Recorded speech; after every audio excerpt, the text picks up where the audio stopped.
So I've been asked to speak on how sovereignty came to be embedded in our legislation, Section 38 of the Withdrawal Agreement Act.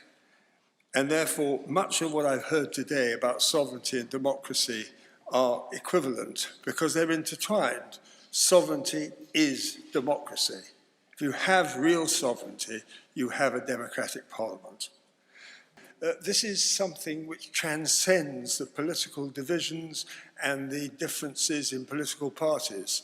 And I think it's important in a meeting of this importance, so well historically timed, David, thank you very much, to make that clear. So in May 1984, I was elected as the MP for Stafford in a by-election. And I was very shortly afterwards appointed to the European Scrutiny Select Committee, which has been mentioned. I then sat on that committee for 40 years, not 4, but 40 years. I became chairman in 2010 and remained so until I retired in 2024. When I was put on the committee, I discovered a vivid truth, which was that under the European Community Act 1972, which was enacted without a referendum, of course, of voters, the Westminster Parliament had become a rubber stamp, subjugating its own lawmaking in vast swathes of EU treaty legislation passed at Westminster and by mind-numbing statutory instruments that nobody ever really looked at, but which actually produced thousands of UK laws which were enforceable in our courts. And that these laws had been made by the European institutions, namely the European Community, the Commission, and the Council of Ministers. And the Council of Ministers sat making our laws through the Council of Ministers by our agreement in the European Communities Act, invariably by a majority vote, through a forced consensus and without even so much as a transcript. There's no transcript whatsoever. And of course, we have one every day in Hansard so that everybody can see who is accountable and how the laws are made and who is responsible. So this so appalled me, it was a matter of weeks, that in early 1985, I decided at any price, and I really mean at any price, I would try to reverse this constitutional and undemocratic aberration, undermining our constitutional history and our democracy, which has been discussed so eloquently by a number of people already. So in June 1986, observing that the European community was increasing its competences with qualified majority vote by as many as 300 policy areas, all majority vote, I explained to Margaret Thatcher in private my deepest concerns. I was a bit of a sort of new squid. I'd only just come into Parliament and I was being a little bit presumptuous, but she seemed to want to ask me some questions. And latterly, she did come to realise that she had been deceived over the Single European Act and said so in her book called Statecraft, which is somewhat written by Niall Gardner. If he's here at the moment, I think he'll remember all that. Anyway, I put down an amendment, the temerity of it, put down an amendment in June 1986. 86. Please note, Nigel Farage. And nothing in this act, it said, or in any enactment construed or incorporated with this act, whether coming into force before or after this act, shall be deemed to have derogated at any time from the sovereignty of the Parliament of the United Kingdom, notwithstanding any treaties or laws made in respect of European Union. In other words, it was a direct challenge in June 1986 to the whole of this EU project. I argued from the backbenches, and this is in Hansard, that we would reap the whirlwind if we get this wrong. I demanded, and I'm quoting from the actual speech I discovered the other day, I wanted to know how we will be governed. Would it be the European Commission, the European institutions, or the European Court, I asked, or all? And I said, it should be our own elected members in Parliament who should do this. I was then told by the Deputy Speaker, in no uncertain terms, that this was not for debate, despite my protests, which I made several times, to the point of almost being thrown out of the chamber, which simply hardened my resolve that I would not be silenced. My relationship with Margaret Thatcher deepened, and she would frequently consult me in private one-to-one meetings, but her difficulty was immense because she was surrounded by Heathites, such as Geoffrey Howe, Douglas Hurd, and others, who had all been behind the prospect and behind the enactment of the European Community Act 1972. And she, of course, was ultimately politically assassinated by them all in November 1990. John Redwood, by the way, who's sitting there, put up a huge fight from inside, but actually the truth is that they were never going to listen to any of us at that point. John Major took over, and although I was re-elected to the Conservative Backbench Committee for European Affairs, and I have to emphasize, by secret ballot,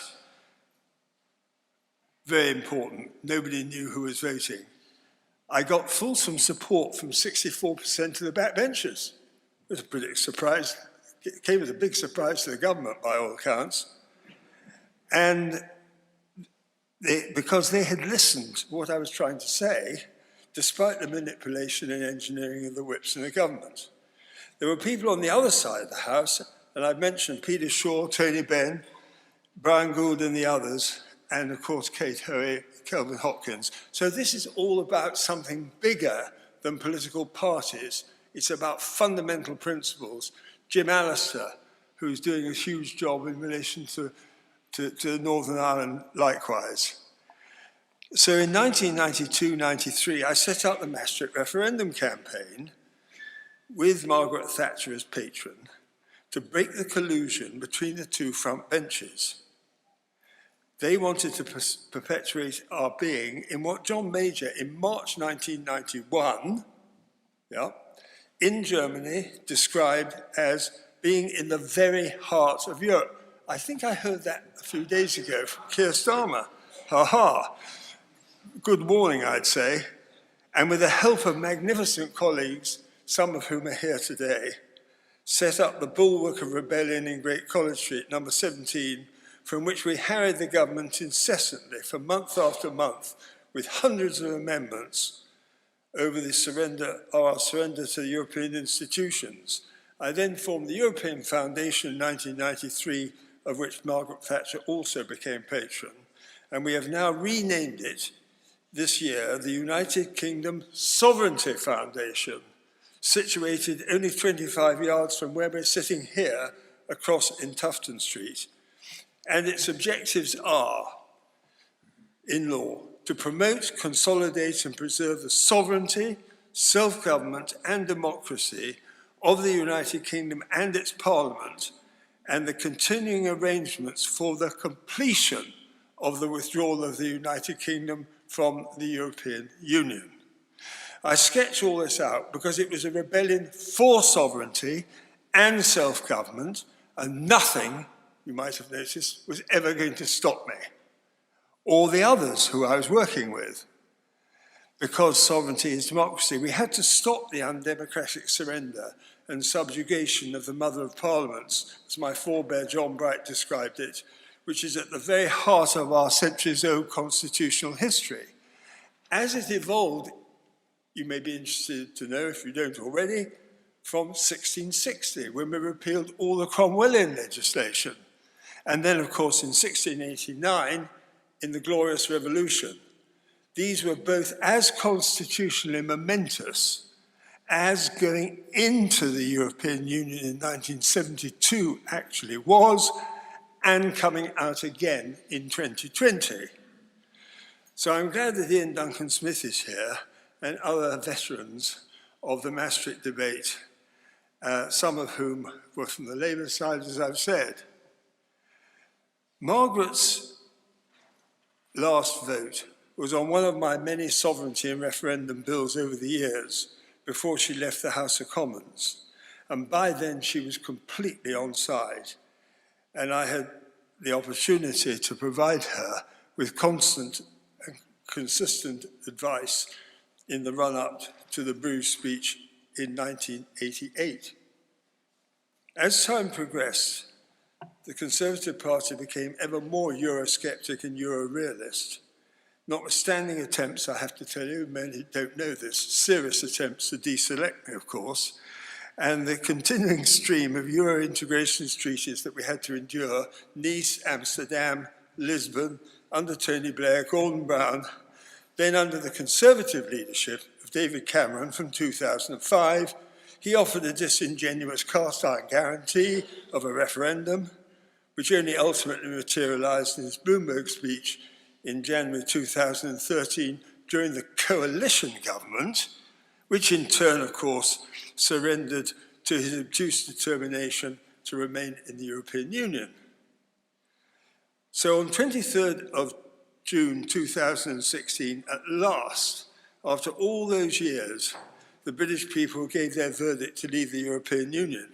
And I ought to add that I ran my own personal constituency. MPs, for those who don't know, were actually allowed to do it on their own if they wanted to, and I did. And I did it on my own because I wasn't entirely satisfied with the way in which Dominic Cummings was running the Vote Leave operation, but that's another story. So I ran my own personal constituency and regional campaign, and we got 64% vote to leave, which in my view should have been the same for the country as a whole, but that is history. Cameron resigned, then he was succeeded by Theresa May in her Remainer Chequers deal with the Ollie Robbins crew. We defeated them, that is the Spartans, including David Jones, Mark Francois and myself and others, there were about 30 of us all told, to force her to resign. I called her to do so from the backbenches. This was essential because her expression, Brexit means Brexit, was entirely meaningless. We needed to fully regain our sovereignty within the UK, even if tragically it was unfinished business as regards Northern Ireland, as Jim has made so clear, and with the Windsor framework of Rishi Sunak, which I, including David Jones and one or two others, actually voted against, and furthermore, even on the third reading of other bills. I'm very glad that my Sovereignty Foundation did publish Jim Allister's excellent pamphlet a few weeks ago on the Northern Ireland issue. And we did also publish a pamphlet in July 2023. But Chequers had remained substantially in the European framework, and therefore we had to try and throw it out. Despite the determined efforts of the Remainers, when Boris Johnson took over and the paralysis led by Dominic Grieve and others across the floor of the House with Hilary Benn took place, they frustrated Boris's attempts to govern and to deliver what ultimately had to be the referendum result. But eventually the dam burst and Boris stormed to victory in the December 2019 general election. And I recall asking Hilary Benn if he would answer me in Hansard whether he would tell his constituents that he wanted them to be subjugated to European lawmaking and not our own Parliament and himself as a Member of Parliament, but he declined to reply. The Withdrawal Act 2020 followed immediately after the general election, including my Section 38, which asserted the sovereignty of the United Kingdom in words borrowed and almost identical in many respects to my original 1986 amendment, which I was then refused the right to debate, but things had by now moved on. On the critical issue for voters, quite rightly, of illegal migration, which is at the heart of so many of the troubles that are going on at the moment, as Graham Stringer mentioned, there is, however, a major problem. It is that for so many to have forgotten that we have an unwritten constitution. And with that unwritten constitution, and this is crucial to understand, When we present in Parliament legislation for enactment, which is clear and unambiguous, uniquely in the world, we can be sure that the Supreme Court will not prevent our using Parliament by enactment to override international law and other laws, whether it's the European Convention on Human Rights or, in particular, in this instance, the Refugee Convention. And this is not legal waffle. This is the truth. This is at the apex. It is called the principle of legality. And people who don't understand that might usefully have a look to see what the law really is, but I don't blame them if they do, or they don't, because it's actually very, very abstruse legal principle, but it does matter. So on the critical questions, translating these into issues, we have the grooming gangs, we have the cost of education, the cost of the health service, housing. It is an issue resented by a vast number of British voters who have common sense in every single constituency. The failure to deal with this and to disregard my amendment, which I'm afraid Rishi Sunak did, which would have enabled us to deal with it properly, was one of the greatest mistakes he ever made. And he later, after the general election, in an interview with Nick Robinson, admitted that he should have got this right, but he did not. This obsession with international law is ideological. Starmer, Hermer, other Remainers and Rejoiners. In fact, my amendment had been supported by about 80 Conservatives, and eventually 11 of them, including David Jones and myself, even voted against the third reading of the bill. It is worth noting that in the EU, from which we have escaped, Germany, in its own written constitution, legally places international law above and beyond domestic law. So this reset bill, apparently to be called the European Partnership Bill, which I hope is in limbo, like they said here, and the dynamic alignment it employs is a massive strategic attempt led by international lawyers and Starmer to re-engage with the European Union. We haven't yet seen the bill, but the background notes published with the King's Speech clearly indicate that that bill is intended to create a long-term framework for future and ongoing UK-EU agreements, enabling continuing and evolving regulatory alignment through broad powers that allow EU laws to be incorporated into UK law with minimal parliamentary scrutiny. You heard that before.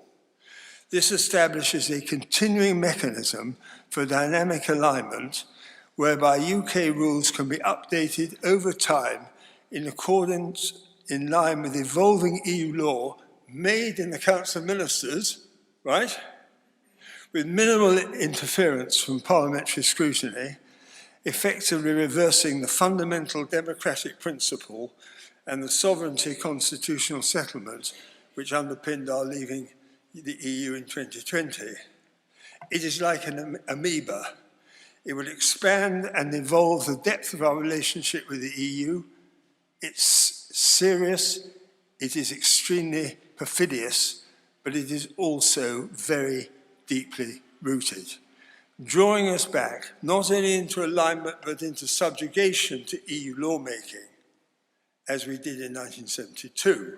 It's that deep.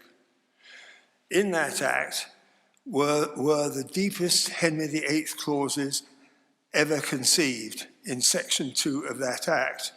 It spawned thousands and thousands of UK laws imposed on us, which we had accepted we could do under the 72 Act, and of course, to which we were subjugated. These were passed by statutory instruments in a way that this legislation will work, and it utterly undermines our sovereignty and the resolution of disputes under that framework which it creates, including ultimate interference by the Court of Justice. The 1972, therefore, took us into an undemocratic Europe through the use of Henry VIII clauses without a referendum, This is how the reset is being reframed. And one of our most famous recent judges, Lord Justice Igor Judge, Lord Chief Justice, and others have called for these Henry VIII clauses to be consigned to the dustbin of history. Well, we shall see. This being the framework, so we're told, of the reset bill, we will be drawn back into the tentacles of this undemocratic European Union. And in fact, the House of Commons, I understand, in the House of Commons, the last occasion that any such statute instrument was actually rejected was in 1979, and in the House of Lords only in the year 2000. So don't get the idea that this reset bill, this is the heart of the problem. We can talk about what we want, we can talk about freedom, we can talk about democracy, but so long as this system continues, it will go on. It has been done before, and they will do it again and again, and they will get their way because they've got a massive majority in the House of Commons. So beware, beware. What makes this even worse, to the shame of the government, is that the European Scrutiny Committee, on which I sat for 40 years, etc., was abolished so that nobody would know what was going on. And when did they do it? Within 20 days of the 2024 general election, so that nobody could know, with zero accountability. This committee had been deliberately created in 1973 to provide transparency and monitor all legislation, which we did, and was chaired successively by Conservative and Labour chairmen. So, in a nutshell, had that been the position regarding the reset bill, we'd had the European Scrutiny Committee, none of this would have been unknown to people. This is a deliberate plot to do it behind closed doors by deceit. Indeed, the Joint Committee on Statutory Instruments, which you might hope would deal with this, has never been focused on EU law. It's always been the task of the European Scrutiny Committee. And all the other committees, the delegated powers committees, all the others, they have inquiries. They have no power to actually do anything really effective. And their power understanding orders as to what is going on is actually yet another democratic black hole in our parliamentary system. It may be rather technical, but it is the way in which it is going on right now. We are being given an opportunity, if we get the chance to do so, to fight this by our combined efforts across party. But what they are doing is using an undemocratic system of enactment to go back into an undemocratic Europe.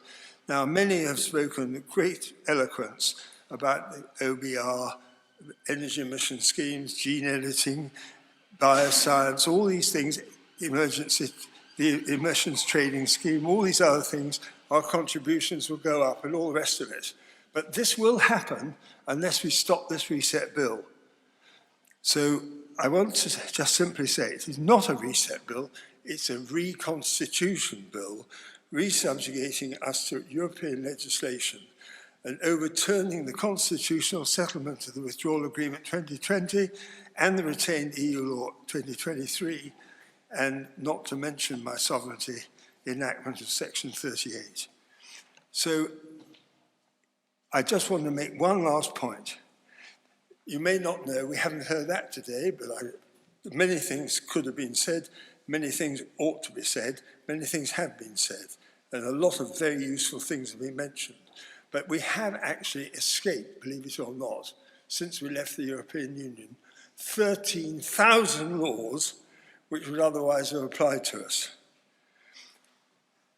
There's the issue of the balance of trade, and others have said we've been bedeviled by lies and distortions regarding all the economies John Redwood so well put it, and others as well. So finally, I just want to say this. Do remember, Sir Paul Lever wrote a book which became the Daily Telegraph and Daily Mail Book of the Year. He was appointed by John Major as the British ambassador to Germany in the late 1990s. He wrote this book, and it was called Berlin Rules.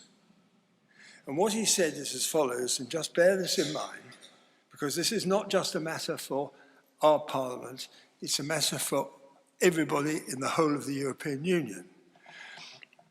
He said, "It is still Germany which controls the EU agenda." I'm quoting, "Others may propose, but in the end it is German government which will decide. The EU is and will remain a German Europe," which is what I actually said in my own book in 1991, Against the Federal Europe, the Battle for Britain. And in practice, said Sir Paul Lever, it is Germany's view which is sought by the Commission before it acts and by other governments before it decides. So the fight back now has to be intense. It has to be in simple language.